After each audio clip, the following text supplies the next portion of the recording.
now with Sheikh Hasina's being deposed on August 5th, there have been 2,000 documented attacks on Hindus. Nobel laureate will say is an Nobel. exaggeration.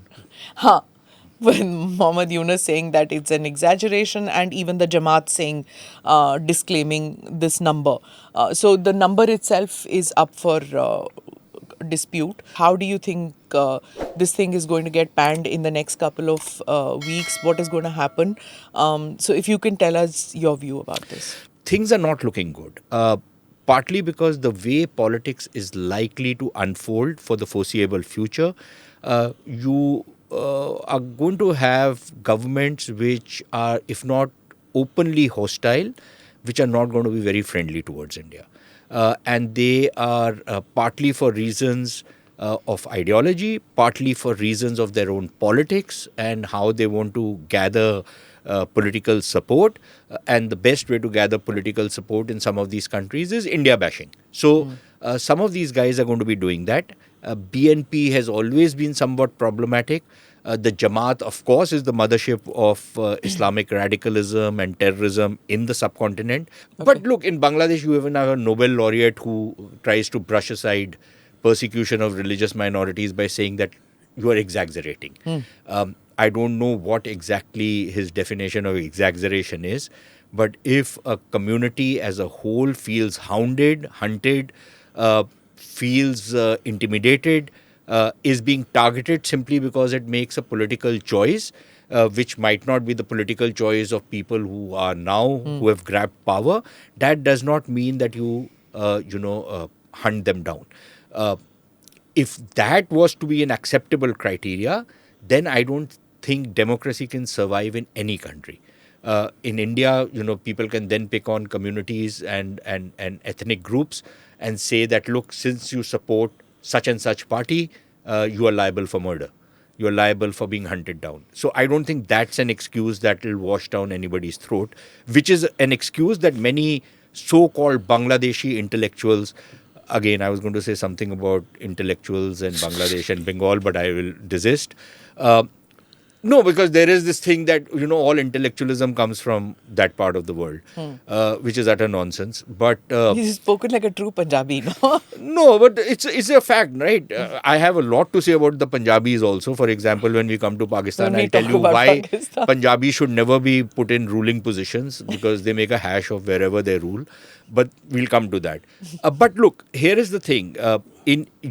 There are very serious problems. Number one, in terms of how Bangladesh's internal politics is going to play out. Number two, how that internal politics will then relate to India. And then, of course, there is that entire security dimension. You have the illegal government, unconstitutionally constituted government, which has now started reaching out to Pakistan. And many of the checks and balances which the Sheikh Hasina government had put, for example, on consignments coming from Pakistan into Bangladesh, they were put through a lot of scrutiny to ensure that there was no contraband coming from there. That has all gone, right?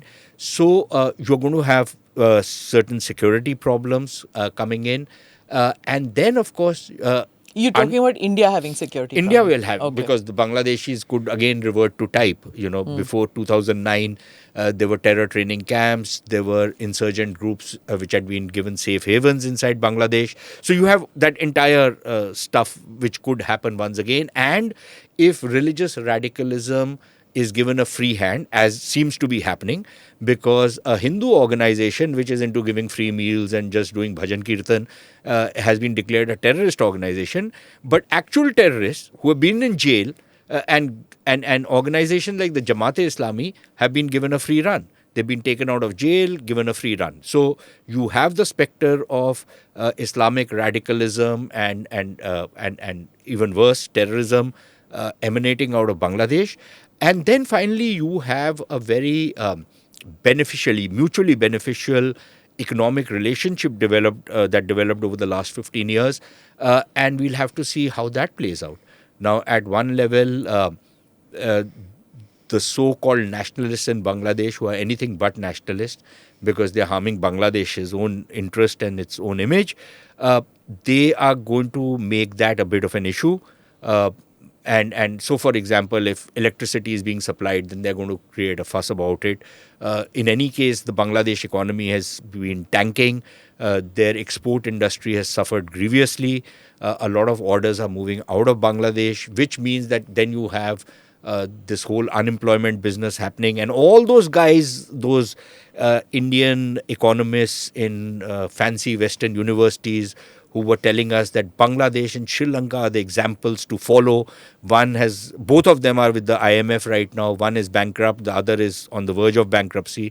But we were being advised to follow their example.